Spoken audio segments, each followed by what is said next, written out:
வணக்கம் அன்பு பார்வையாளர்களே. இன்று நாம் எங்கு வந்துள்ளோம் என்றால், சென்னை வடபழனியில் விஜயா சுகாதார மையத்தில் அமைந்துள்ள பேட்டர்சன் கேன்சர் சென்டர் என்ற நிறுவனத்திற்கு, அந்த நிறுவனத்தில் நடக்கும் ரோஸ் டே என்ற விழாவிற்கு வந்துள்ளோம். டாக்டர் உஷா விஜயராகவன் அவர்களை சந்திப்போம். டாக்டர், இந்த ரோஸ் டே எதற்காக கொண்டாடுறோம்? மெலிண்டா ரோஸ் ஒரு சின்ன பொண்ணு, 12 வயசு பொண்ணு, 1994 ஷேட் ரேர் பிளட் கேன்சர். அவ வந்து ரொம்ப நாளைக்கு இருக்க மாட்டான்னு சொல்லிட்டாங்க. அதுக்கப்புறம் 6 மாதம் உயிரோடு இருந்தா. அந்த நேரத்தில் எல்லாருக்கும் மற்ற பேஷண்ட்ஸ் எல்லாமும் போய் பார்த்து வியாதியை பற்றி பயப்படாதீங்க, குணமாயிடும் சொல்லிட்டு ஊக்குவித்துட்டு இருந்தா. அதே இருந்தது 22 September 1994.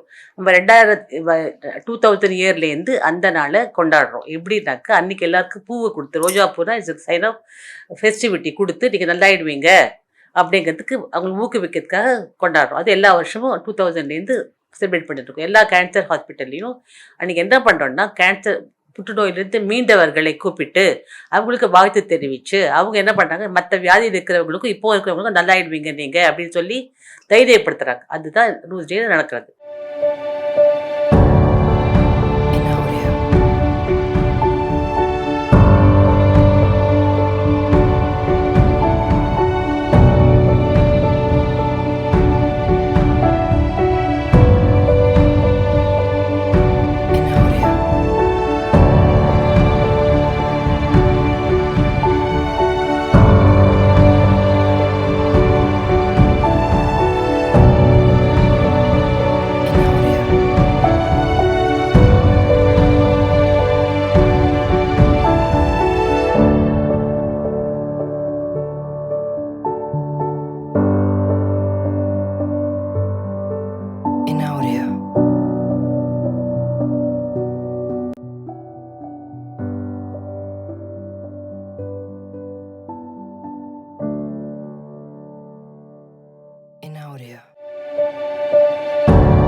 So 22nd September is a very memorable day for everybody internationally, but more so very specially here, because we are celebrating Rose Day with its own flavor here.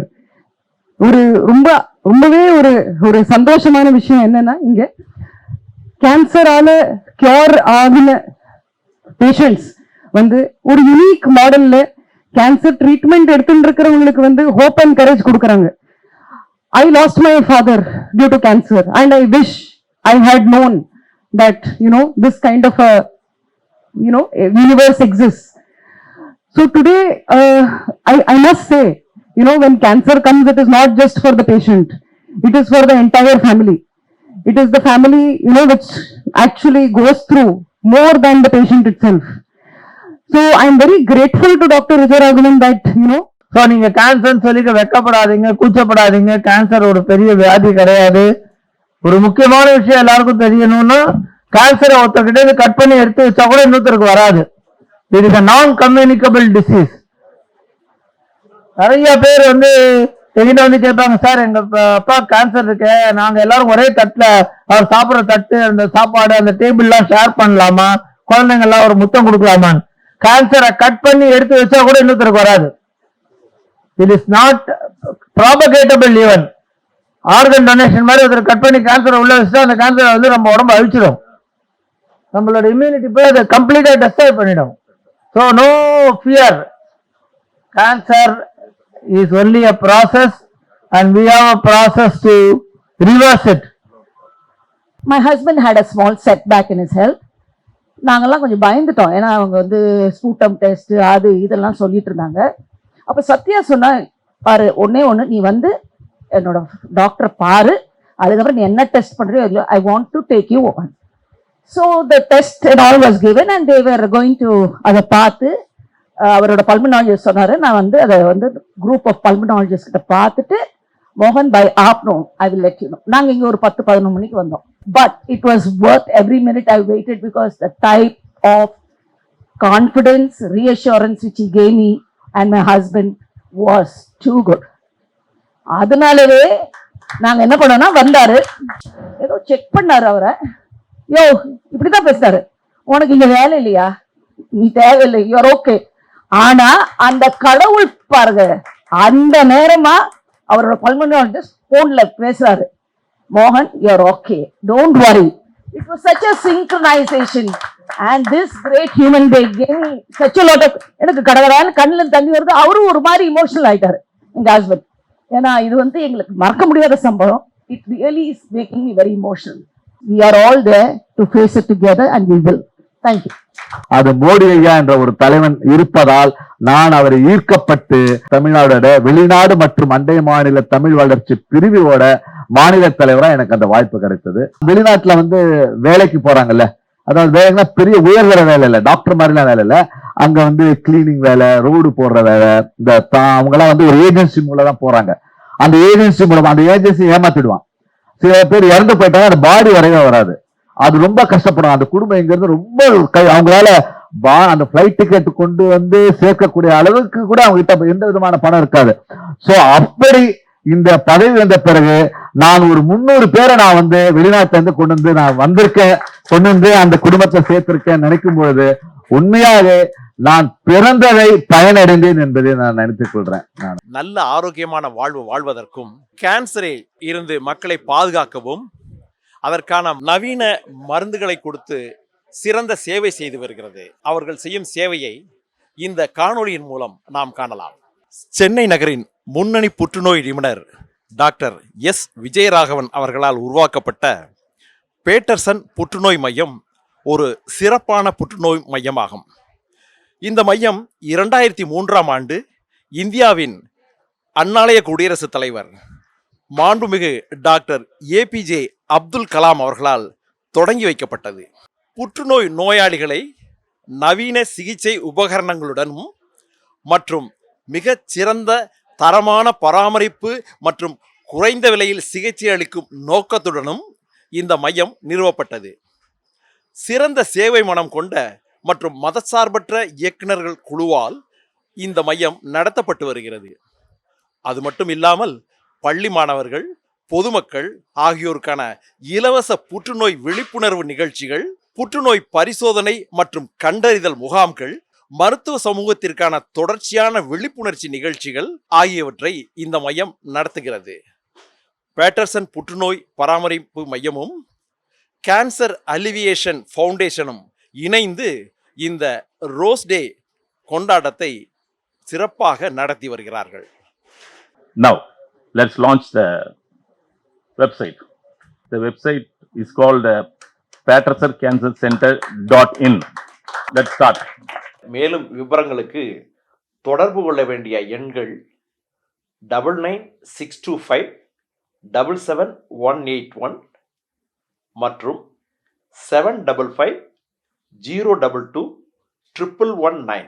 Doctor S Vijayaraghavan அவர்களிடம் பார்வையாளர்களான உங்கள் சார்பில் சில விளக்கங்களையும் கேள்விகளையும் கேட்க உள்ளோம். Doctor, இந்த புற்றுநோய் வராமல் இருக்கணும்னா எவ்வளவு பாதுகாப்பாக இருக்கணும், இல்லை இப்போ அந்த உணவு முறை எப்படி இருக்கணும்? புற்றுநோய்ங்கிறது ஒரு நோயே இல்லை. அது கண்டிப்பாக இவர் சொன்ன பாயிண்ட்லேருந்து உணவு பழக்க வழக்கங்களால் மட்டும்தான் ஆகுது. 64 செல்களும் ஒருத்தருக்கு ஒருத்தர் பேசிக்கும். ஏன்னா நீங்கள் நினச்சிருக்கீங்க செல்லர்களால் பேச முடியாது. ஒவ்வொரு செல்லும் பேசும் உள்ளுக்குள்ளார. பேசிட்டு நான் 8 செல்லாக பிரிஞ்சு கார்டியோவாஸ்குலர் சிஸ்டம், இதய குழாய், இதயம், இரத்த குழாயில் நான் பண்ணுறேன்ட்டு, இன்னொரு 8 செல்லு நான் வந்து நுரையீரல் பண்ணுறேன், இன்னொரு 8 செல்லு நான் சென்ட்ரல் நர்வஸ் சிஸ்டம் பண்ணுறேன், இன்னொரு 8 செல்லு நான் வந்து ஜீரண மண்டலம் பண்ணுறேன், இன்னொரு 8 செல்லு நான் வந்து எக்ஸ்கிரேட்டரி சிஸ்டம் அல்லது சிறுநீரகம் கழிவுப் பொருட்களை வெளியேற்றத்துக்கு பண்ணுறேன், இன்னொரு 8 செல்லு வந்து நான் கர்ப்பப்பை அல்லது ஆண்களுக்கான விதைகள் அதை பண்ணுறேன். இந்த மாதிரி உடம்பில் இருக்கக்கூடிய செல்கள், கண்ணு எடுத்துக்கோங்க, கண்ணுக்குள்ளே இருக்கிற லென்ஸு கூட 260 நாளைக்கு ஒரு தரம் புது லென்ஸாக மாறிடும். மூளையை சப்போர்ட் பண்ணி கொண்டு இருக்கக்கூடிய கிளையோ செல்ஸ்ன்னு சொல்லுவோம். மூளை மாறாது. 70 பில்லியன் செல்ஸ் மூளையில் இருக்கும், அது அப்படியே தான் இருக்கும். மற்ற எல்லா செல்களும், சப்போர்ட் பண்ணக்கூடிய செல்களும் 21 மாதத்துக்கு ஒரு தரம் மாறிடும். அந்த மாதிரி உடம்பில் இருக்கக்கூடிய அத்தனை விஷயங்களும் ஒன்று கூட பழசே கிடையாது. பழையன கழிதலும் புதியன புகுதலும் வழுவல கால வகை நான் என்று தொல்காப்பியர் சொன்ன மாதிரி அத்தனையும் புதுசாகவே மாறிக்கொண்டே இருக்கிறதுனால தான் இந்த உடம்பு முழுக்க முழுக்க புதுசு. இந்த புதுசான உடம்புக்கு சான்ஸ்கிரிட்டில் எப்படி சொல்லுவோம், நவம் அப்படிங்கிற வார்த்தைக்கு புதுசுன்னு அர்த்தம், பிரணவம் அப்படிங்கிற வார்த்தைக்கு என்றும் புதிதுன்னு அர்த்தம்.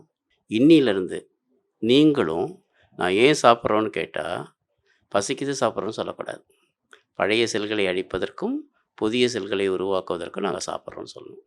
அப்போ அந்த மாதிரி சாப்பிடும்பொழுது புதிய செல்கள் உண்டாகும் பொழுது நம்ம என்ன சாப்பிட்றோமோ அந்த செல் தானே முளைக்கும்.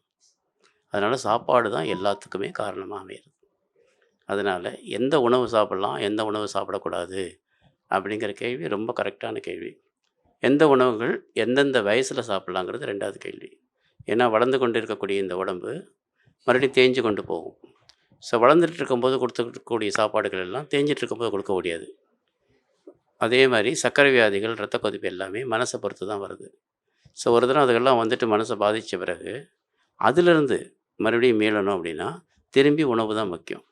ஸோ எல்லாத்துக்கும் அந்த உணவே காரணமாக இருக்கிறதுனால உணவுகளில் எந்த காம்பினேஷன் ஆஃப் ஃபுட் எந்த வயசில் யார் சாப்பிட்லாம் அப்படிங்கிறத பற்றி நாங்கள் நிறையா இங்கே எழுதி வச்சுருக்கேன்.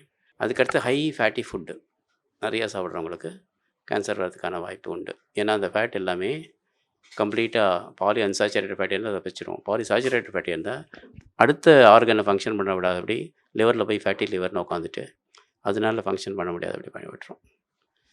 ஸோ இதை தவிர மண்ணுக்கு கீழே விளையக்கூடியது, ஃபார் எக்ஸாம்பிள் அகஸ்தியர் நாடியில் போட்டிருப்பார் இஞ்சியின் நஞ்சு அதன் தோலில் அப்படின்ட்டு. ஏன்னா மண்ணுக்கு அடியில் எது போய்ச்சாலும் அது அழுகும், ஆனால் இது உள்ளுக்குள்ளேயே வளர்றது. அப்போது அழுகிறதுக்கான விஷத்தை விட இது உடம்புல, ஸ்கின்னில், தோலில் அதை விட ஒரு பவர்ஃபுல் விஷம் இருந்தால் தானே அது அழுகாமல் உள்ள வளர முடியும். அதனால் அகஸ்தியர் நாடியில் பார்த்திங்கன்னா ஒரே லைனில் எழுதிடுவார் இஞ்சியின் நஞ்சு அதன் தோலில். ஸோ அதுதான் NSAID நைட்ரோசாமின்னு சொல்கிறது. அந்த மாதிரி கெமிக்கல்ஸ் இருக்கு இல்லையா, அதை நம்ம உண்ணும்போது உள்ளுக்குள்ளே எல்லா செல்களுடைய வாழ்க்கையும் ப்ராசஸையும் மாற்றி விட்டுட்டு எல்லாருமே கேன்சருக்கு போகக்கூடிய நிலைமையை தோண்டி விட்டுரும். அதனால தான் இஞ்சி எடுத்திங்கன்னா தோலை சீவிட்டு சாப்பிட்ணும். அன்ஃபார்ச்சுனேட்லி நீங்கள் குடிக்கிற மசாலா டீயில் தோலை உரித்து இருக்கிற இஞ்சியை போட்டு தான் மசாலா டீயை கொடுக்குறோம். அதனால் கண்டிப்பாக கேன்சருக்கு வாய்ப்பு. ஃபார் எக்ஸாம்பிள் இப்போ கோலான் கேன்சர் வச்சுக்கோங்க. கோலான்றது வந்து ஆசன வாயில் வரக்கூடிய கேன்சர், ரெக்டல் கேன்சர், இந்த மாதிரி கேன்சர் இருக்கும்போது இது முக்கியமான விஷயம். அவங்க சஃபர் பண்ணி க்யூர் ஆன ஒரு விஷயம் இருக்கட்டும், ஆனால் அவங்களுடைய சில்ட்ரன், அவங்களுடைய சிஸ்டர்ஸ், பிரதர்ஸ் இவங்கெல்லாம் வந்து பீரியாடிக்கே ஒன்ஸ் இன் 3 years செக் பண்ணணும். என்ன செக் பண்ணணும்? ஒரு அந்த கேன்சர் மார்க்கர்ஸ் இருக்குது, டியூமர் மார்க்கர்ஸ் செக் பண்ணணும். அப்புறம் வந்து அது கொலனோஸ்கோபி அதை செக் பண்ணணும். செக் பண்ணிட்டு இல்லையா ரைட் அடுத்த 3 years பிளான் பண்ணணும். இந்த அவேர்னஸ் வந்து நிறைய இடத்துல இல்லை. த ஃபேஸிங் அஃப்ரட் ஆஃப் ரியாலிட்டின்னு சொல்லுவாங்க, தெரிஞ்சுக்கிறது பயப்படுறது. அந்த கான்செப்டில் வந்து அவங்க அது ப்ராப்பராக செய்யறதில்லை. உங்களுடைய மனைவி வந்து புற்றுநோயால் பாதிக்கப்பட்டவங்கன்னு கேள்விப்பட்டேன். ஸோ அவங்களுக்காக அவங்க வர முடியாதனால நீங்கள் வந்திருக்கீங்க. இந்த ரோஸ் டே வரும்போது நாங்கள் எங்களுடைய ஒய்ஃப் வந்து நார்மலாக ஒரு பெப்டாக் எல்லாருக்கும் கொடுப்பா. ஸோ யாராவது இந்த அப்போ தான் இனிஷியல் ஸ்டேஜ் வந்து உங்களுக்கு இந்த மாதிரி உங்களை பார்த்தா சரி நம்ம இதுலேருந்து வெளில வந்துடலாம் அப்படிங்கிற ஒரு மனோதைரியத்தை கொடுக்குறது. இந்த கேன்சரை ஓவர் கம் பண்ணுறதுக்கு ஒரே இது என்னென்னா அந்த பேஷண்ட்டுடைய வில் பவர் அது ரொம்ப ஸ்ட்ராங்காக இருக்கணும், பாசிட்டிவாக இருக்கும். ட்ரீட்மெண்ட் மெஷினில் ஹை எனர்ஜி ரேடியேஷன்ஸ் யூஸ் பண்ணுவோம், ஃபோட்டான்ஸ். அதாவது வேறு ஒன்றும் இல்லை, நம்ம எக்ஸ்ரேஸோ சிடி ஸ்கேனோ எடுக்கிறதுலையே ரொம்ப ஹை எனர்ஜி, அதாவது எனர்ஜி வீதத்துலேயும் இன்டென்சிட்டிலையும் ரொம்ப ஜாஸ்தியான கதிர்களை தான் யூஸ் பண்ணுறோம். இது யூஸ் பண்ணும்போது நிறைய பேருக்கு என்னென்னா நம்ம மேலே படுது, வலி இருக்குமான்னு கேட்பாங்க. வலிக்காது. எக்ஸ்ரே எடுக்கும்போதோ சிடி எடுக்கும்போதோ என்ன மாதிரி ஒரு ஃபீல் இருக்குமோ அதே தான் ரேடியேஷன் எடுக்கும்போதும் இருக்கும். அதே மாதிரி வெளியில் வந்ததுக்கப்புறம் இந்த ரேடியேஷன் என் மேலே பட்டுச்சு, நான் யாரையாவது பக்கத்தில் போகலாமா, என்கிட்ட இருந்து இந்த ரேடியேஷன் இன்னொருத்தருக்கு பரவுமான்னு கேட்பாங்க. படாது. அந்த செல்ஸ்குள்ளே மட்டும்தான் அந்த ரேடியேஷன்ஸ் படும்.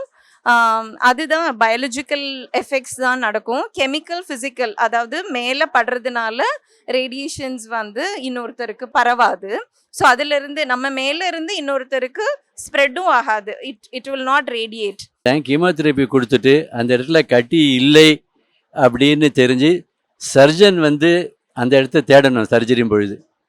ஸோ அதை இப்போது American association they have approved it that it must be chemotherapy should be after the surgery அப்படின்னு சொல்லியிருக்காங்க.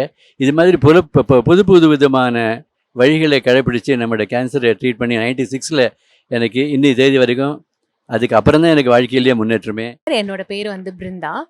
ஏன்னா வந்து 2012 எனக்கு வந்து இந்த மாதிரி கேன்சர் இருக்குது அப்படின்ட்டு டிடெக்ட் பண்ணாங்க. ஃபஸ்ட்டு கேன்சர்னோடனே கொஞ்சம் பயந்து போயிட்டோம், என்ன பண்ணுறது அப்படின்ட்டு.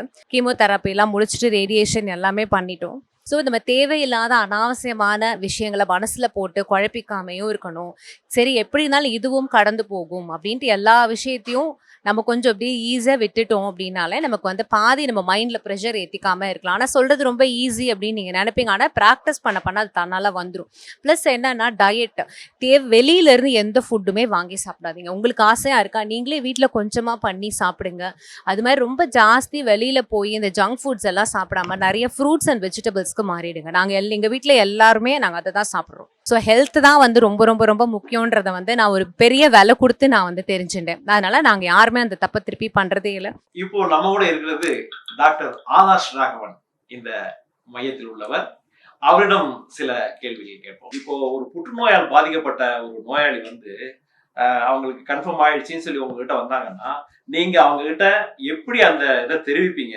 அதுக்கு வந்து அவங்களுடைய ரியாக்ஷன் எப்படியா இருக்கும்? கன்வே பண்றது எப்படி டாக்டர்? இது ரொம்ப முக்கியமான விஷயம். எனக்கு நம்ம ஒரு வியாதி இருக்குங்கிறத முதல்ல அந்த பேஷண்ட்டுக்கும் நம்ம புரிய வைக்கணும், அவங்க கூட இருக்கிறவங்களுக்கும் அதை புரிய வைக்கணும். முக்கியமான விஷயம், முதல் முறையிலேயே அவங்களுக்கு அது என்ன நிலைமையில அவங்க வந்திருக்காங்கன்றத நம்ம முழுமையாக தெரிஞ்சுட்டு அதுக்கப்புறம் அவங்களுக்கு அதை பற்றி விழிப்புணர்வும் கொடுக்கணும், வைத்திய முறைகள் என்ன பண்ண போறோம்னு சொல்லி கொடுக்கணும், அவங்களுக்கு முதல்ல நம்பிக்கை கொடுக்கணும். இதை கண்டிப்பா குணப்படுத்த முடியுங்கிற ஒரு நம்பிக்கையை கொடுத்து நம்ம வைத்தியமே ஆரம்பிக்கணும். நான் நம்பாத ஒரு விஷயம் எனக்கு நடக்க போறது இல்லை அப்படிங்கிற மாதிரி தான் அந்த பேஷண்ட்டுக்கும் நம்ம அதை புரிய வைக்கணும். அவங்களுக்கு அதை புரிஞ்செடுத்துனா நம்ம அதுக்கேற்ற வைத்தியங்கள் நம்ம அதை ஆரம்பிச்சிடலாம். இன்னொரு விஷயம் என்ன அப்படின்னா, நீங்க முக்காவாசி பேர் நீங்க பாத்தீங்கன்னா அவங்க வரும்போது என்ன சொல்லுவாங்க, இதே மாதிரி தான் வியாதி என் பக்கத்து வீட்டுல இருந்தது, ஆனா அவங்களுக்கு வந்து குணமாகல, இந்த பயத்தோடயே நம்ம கிட்ட வருவாங்க. ஸோ நம்ம முதல் வேலையே என்ன இருக்கும்னா அவங்களுக்கு முதல்ல இந்த பயத்தை போக்கணும், இந்த வியாதியை பற்றியான முறைகளை அவங்களுக்கு சொல்லி கொடுக்கணும். சொல்லி கொடுத்துட்டு இதுதான் வைத்தியம், இந்த வைத்திய முறைகள் வெறும் வைத்தியம் மட்டும் பத்தாது, நீங்கள் உங்கள் உடல் பயிற்சி, மனப்பயிற்சி, சுற்றி இருக்கிறவங்களை வந்து ரொம்ப பாசிட்டிவாக வச்சுக்கிறதுலேருந்து எல்லாத்தையும் நம்ம பண்ணிட்டா முழுமையான குணம் அடையலாம் அப்படிங்கிறதுக்கான எடுத்துக்காட்டு தான் இன்னைக்கு வந்திருக்கிற ரோஸ் டே ஃபங்க்ஷன். இது வந்து ஸ்டேஜ் 1ங்க, ஸ்டேஜ் 2ங்க, ஸ்டேஜ் 3ங்க. ஸோ இந்த ஸ்டேஜ் 1, ஸ்டேஜ் 2, ஸ்டேஜ் 3ங்கிறத சில நேரம் பயமுத்திரமா இருக்கு. அது எதனால அந்த ஸ்டேஜ் வைஸா பிரிக்கிறாங்க? ரைட், நல்ல கேள்வி ஐயா. இப்போ நம்ம ஒரு வியாதி என்ன நிலைமையில இருக்குன்றதை இப்போ நம்ம அவங்களுக்கு புரிய வைக்கணும்னு நம்ம சொன்னோம் இல்லைங்களா, அதுதான் இந்த ஸ்டேஜ் 1, ஸ்டேஜ் 2, ஸ்டேஜ் 3, ஸ்டேஜ் 4 நம்ம சொல்றது. அது என்னன்னா, இன்னைக்கு இருக்கிற அளவுல இந்த வியாதி எவ்வளவு தூரம் பரவி இருக்கு, வியாதி எந்த உறுப்புல இருக்கோ அதுல மட்டும் இருக்கா, பக்கத்துல இருக்கிற உறுப்புகளுக்கு, பக்கத்துல இருக்கிற நெறிக்கட்டிகளுக்கு பரவி இருக்கா, இல்ல பக்கத்துல இருக்கிற உறுப்புகளுக்கே பரவி இருக்கா, இல்ல தூரமா எங்கேயா பரவி இருக்கா அப்படின்றத நம்ம பிரிக்க போறோம். எல்லா வியாதிக்கும் ஸ்டேஜ் 1, ஸ்டேஜ் 2, ஸ்டேஜ் 3, ஸ்டேஜ் 4 நம்ம இதே மாதிரி கண்டிப்பா உறுதியா பிரிக்க முடியும்ன்ற கிடையாது. அதுலேயே நிறைய உள்பிரிவுகள்லாம் இருக்கு. 4A 4Bன்னு சில வியாதிகள்ல வரும், 3A 3Bன்னு சில வியாதிகள்ல வரும். அந்த மாதிரி நிறைய விஷயங்கள் இருக்கும். பட் நம்ம ஒரு வியாதி என்ன நிலைமையில இருக்குங்கிறத இப்போ இருக்கிற நிலைமைக்கு அடையாளம் படுத்திக்கிறதுக்காக ஸ்டேஜ் 1, ஸ்டேஜ் 2, ஸ்டேஜ் 3, ஸ்டேஜ் 4. பொதுவா ஒரு கட்டின்னு வந்துடுது அப்படின்னா நம்ம எல்லாருமே இயற்கையா நீங்க பாத்தீங்கன்னா, நம்ம இது வரைக்கும் கேள்விப்பட்டது அவங்களுக்கு தெரிஞ்சவங்க சொந்தக்காரங்க நீங்க பாத்தீங்கன்னா கூட, ஒரு கேன்சர் கட்டி யூஸ்வலா நம்ம கிட்ட வரும்போதே கொஞ்சம் லேட்டா தான் வருவாங்க. முழு பரிசோதனை பண்ணாம எந்த கட்டியுமே நம்ம கேன்சர்னே நம்ம நினைச்சுட்டு இருந்தோம் அப்படின்னா எதுவுமே பண்ண முடியாது ஐயா. அந்த பயத்தை நம்ம போக்குறதுக்காக தான் நீங்க ஃபர்ஸ்ட் கூகுளோட வராதிங்க, ஃபர்ஸ்ட் பேஷண்ட்டை நம்ம பார்த்துருவோம், பேஷண்ட்டை பார்த்து நம்ம வைத்தியம் பண்ணுவோம் ஐயா. உங்க மேனேஜ்மெண்ட் ப்ராசஸ்ல கீமோதெரப்பின்னு ஒன்று சொன்னீங்க இல்லையா? ஆமா. இந்த கீமோதெரப்பி கொடுத்த உடனே நிறைய பேருக்கு முடி ஃபுல்லா கொட்டிடுது. திரும்ப அதே முடி மறுபடியும் வந்துருமா? அது எவ்வளவு நாளாக வர்றதுக்கு? எனக்கு இந்த முடி கொட்டுங்கிறது இப்ப மித்து. ஏன்னா முடி கொட்டாம இருக்கிறதுக்கான ஏற்பாடு வழியெல்லாம் பண்ணியிருக்கோம். மருந்தெல்லாம் கொடுத்துட்டு முடி கொட்டாது. பிளஸ் முடி கொட்டினா பயப்பட வேண்டாம், அதே இடத்துல முன்னாடி விட பெட்டரா வளருது. ரேடியேஷன் கொடுக்கும்போது நிறைய வலி இருக்குமா மேடம்? அது எப்படி அவங்க தாங்குறாங்க? ரேடியேஷன் போது வலி இருக்காது. அண்டர் த மிஷின் அதுக்கு முன்னாடி we have something call treatment planning. அதை பிளான் பண்ணுவோம், எந்த வயதரே வரணும்னு பிளான் பண்ணிடுவோம். மிஷின் கீழே ஃபியூ செகண்ட்ஸ் தான் தேவையா இருக்கும், அவ்வளோதான். They will not feel anything. வலிக்காது. சொல்லதெல்லாம் யார் சொன்னாலும் நம்பாதீங்க. அவங்க தாய்க்கோ பாட்டிக்கோ இருந்திருந்தா அவங்களுடைய சந்ததியினர் எந்த வயதுல இருந்து அந்த சுய பரிசோதனை செய்யணும்? சரி, சந்ததி இருக்கிறது இல்லாததே கிடையாது. எல்லா பெண்களும் எல்லா விமனுமே 30 வயசுக்கு மேல அவங்க எல்லாருமே எல்லா மாதமும் தொட்டு தடவி பார்க்கணும். ஏன்னாக்க முக்கால்வாசி கேன்சர் பிரெஸ்ட் வந்து வலி இல்லாதது, அதனால் அவங்களுக்கு தெரியவே தெரியாது. வலிக்கிற போது தான் ஏன் இடிச்சா டக்குன்னு வலிக்கிற போது அப்போ தான் வருவாங்க. அந்த மாதிரி இல்லாமல் செல் சுய பரிசோதனை பண்ணி பார்த்தேன் அப்னார்மாலிட்டி கரண்ட் மோடாக இருக்க மாதிரி இது கட்டி மாதிரி இருக்கிற மாதிரி டவுட் இருந்தாலே வந்துடும். டவுட் இருக்காங்க ஒன்றும் இல்லாமல் என்ன பண்ணுவோம், டெஸ்ட் பண்ணிட்டு ஒன்றும் இல்லைன்னு சொல்லிட்டு தெரிய போயிடுது. ஸோ அதனால் ஏஜ் லிமிட்டே கிடையாது. பேஷண்ட் சொந்தக்காரங்க எல்லாருக்குமே செல்ஃப் எக்ஸாமினேஷன் பண்ணுங்க, அதுன்னு பயப்படுற மாதிரி ஒன்றும் கிடையாது அப்படின்னு சொல்ல வருவாங்க. நிறைய பேர் வராங்க, டவுட் இருந்தால் வராங்க. அப்போ நம்ம செக் பண்ணிட்டு இருக்கு இல்லைன்னு சொல்லிட்டு போகிறோம். ஸோ அவங்களுக்கு இதை ஹாப்பி. டெஸ்ட் பயோப்சி எடுத்துட்டு அதுக்கப்புறம் அது வீரியத்தன்மை கண்டுபிடிப்போம், எவ்வளோ ஃபாஸ்ட்டாக வளருதுன்னு. எவ்வளோ ஃபாஸ்ட்டாக வளர்ந்து கண்டுபிடிச்சி அந்த விட ஃபாஸ்ட்டாக மருந்து கொடுத்துருவோம். Okay, depending on the spread உங்களுக்கு ட்ரீட்மெண்ட் டைம் வந்து கொஞ்சம் லேட் ஆகும். 4 மாதம் கொண்டு போது 6 மாதம் கொண்டு போவாங்க. அதுக்கப்புறம் எவ்ரி இயர் தான் ரிப்பீட் பண்ண போகிறோம். அதுக்கப்புறம் 4-5 years கழிச்சு then we say we are no longer our patient, we can safely go without any disease. அந்த சந்ததியினருக்கு தலைமுறையாக வருமா அப்படிங்கிறது நிறைய பேர் சந்தேகம் இருக்குது. அதை பற்றி உங்களுடைய விளக்கம் என்ன சார்? ஃபேமிலியில் வரக்கூடிய கேன்சர்கள் அப்படின்னு பார்த்தீங்கன்னா அது ரொம்ப ரொம்ப கம்மி, 0.5%. 99.5% ஆஃப் கேன்சர்ஸு தனியாக தான் வரும். என்விரான்மெண்ட்டால் தான் வரும், சுற்றுப்புற சூழ்நிலைகளால் தான் கேன்சர் வரும். அவங்களுடைய வாழ்க்கை வழிமுறைகளை முன்னாடியே மாற்றி கொடுத்துருவோம். நான் படித்தது 1980, 1980. அப்போது லட்சம் பாப்புலேஷனில் 137 கேன்சர் தான் பார்ப்போம் லட்சத்துக்கு.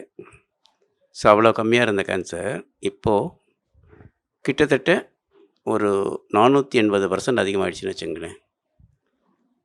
இன்னும் ஒரு 2040 2040 அநேகமாக 3 மெம்பருக்கு ஒரு மெம்பர் கேன்சர் ஆகிறதுக்கான என்விரான்மெண்ட் மாறி இருக்கு.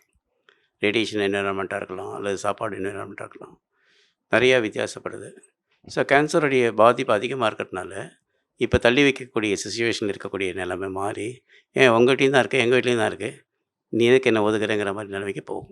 கேன்சர் தொற்று நோய் அல்ல. இப்போ வந்து கேன்சரை பற்றி நாங்கள் முழுக்க வேறு விதமாக தான் யோசிக்கிறோம். கட்டியாகி அந்த கட்டியை ஆப்ரேட் பண்ணி அது புற்றுநோய்கிறதுக்கு ஏற்ற மாதிரி கொஞ்சோண்டு ஓரத்தில் எட்ஜில் விட்டிங்கன்னா திரும்பி அதே மாதிரி புத்து மாதிரி வளர்கிறதுக்கான வாய்ப்பெல்லாம் இப்போ கிடையாது. எல்லா செல்கள் ஆப்ரேஷன் பண்ணுறதுக்கு முன்னாடி அதால் மேற்கொண்டு முளைக்க முடியாதுங்கிற லெவலுக்கு அதை மாற்றின பிறகு தான் அந்த அழுகி போன பொருட்களை தூக்கி போடுறோம். ஸோ அந்த மாதிரி வரும்பொழுது எங்களுடைய அட்வான்ஸ்மெண்ட் எவ்வளோ போயிடுச்சுன்னா, உடம்புக்குள்ள திசுக்குள்ளார செல்கள், செல்லுக்குள்ளார நியூக்ளியஸ்குள்ளார அதோடைய மாலிக்யூல்ஸ்னு இருக்குது.